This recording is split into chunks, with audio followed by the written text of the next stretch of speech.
بسم اللہ الرحمن الرحیم۔ حسین ٹی وی کے معزز دوستو السلام علیکم۔ احمد بن طولون رحمت اللہ علیہ معتز باللہ کے زمانے میں مصر کے حاکم تھے۔ اس سے پہلے وہ معروف ترکی کے بادشاہ طولون کے پاس رہتے تھے اور طولون نے انہیں اپنا بیٹا بنا لیا تھا۔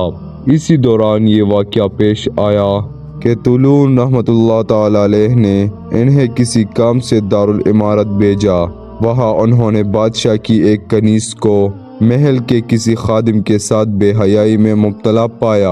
احمد ابن طولون رحمت اللہ تعالی علیہ اپنے کام سے فارغ ہو کر بادشاہ کے پاس واپس پہنچے، لیکن اس قصے کا اس سے کوئی ذکر نہیں کیا۔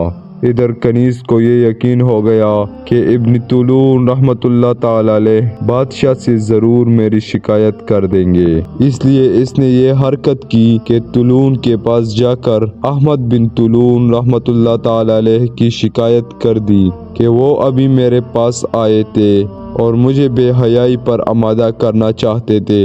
کنیز نے شکایت اس انداز سے کیا کہ بادشاہ اس سے متاثر ہو جائے، اور اس نے فوراً احمد بن طولون رحمت اللہ علیہ کو بلوایا اور کنیز کی شکایت کا زبانی طور سے تو کچھ ذکر نہیں کیا، البتہ ایک مہر شدہ خط ان کے حوالے کر دیا اور حکم دیا کہ یہ خط فلاں امیر کے پاس پہنچا دو۔ خط میں یہ لکھا تھا کہ جو شخص یہ خط تمہارے پاس لا رہا ہے اسے فوراً قتل کر دو اور اس کا سر میرے پاس بھیج دو۔ احمد بن طولون رحمت اللہ تعالی علیہ کو ادنا وہم بھی نہ تھا کہ ان کے خلاف سازش ہو چکی ہے۔ وہ خط لے کر روانہ ہوئے۔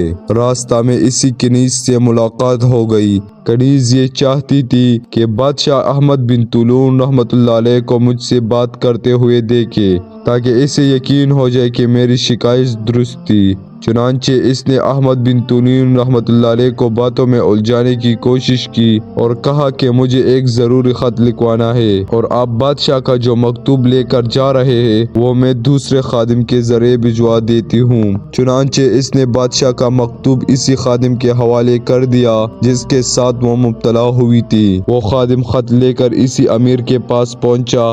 امیر نے خط پڑھتے ہی اسے قتل کر دیا اور اس کا سر طولون کے پاس بھیج دیا۔ بادشاہ وہ سر دیکھ کر حیران رہ گیا اور احمد بن طولون رحمت اللہ تعالی علیہ کو بلایا۔ احمد بن طولون رحمت اللہ علیہ نے سارا ماجرا سنا دیا اور کنیز نے بھی اپنے جرم کا اعتراف کر دیا۔ اس دن کے بعد سے بادشاہ کی نظر میں احمد بن طولون رحمت اللہ علیہ کی وقت دو چند ہو گئی اور اس نے وصیت کی کہ میرے بعد ان کو بادشاہ بنا دیا جائے۔ تو دوستو یہ تھی صداقت کی نتیجہ کہ آپ ہمیشہ کے لیے ہر موڑ پر کامیاب رہیں گے۔ بس اللہ تعالی ہمیں سمجھنے اور نیک عمل کرنے کی توفیق عطا فرمائے، آمین۔ اگر آپ کو میرے اس ویڈیو سے کچھ نیا جاننے کو ملا تو اسے ضرور لائک کیجئے، اور اگر آپ اس چینل پر نئے ہیں تو اسے سبسکرائب کیجئے۔ شکریہ۔ Thanks for watching this video. Allah Hafiz.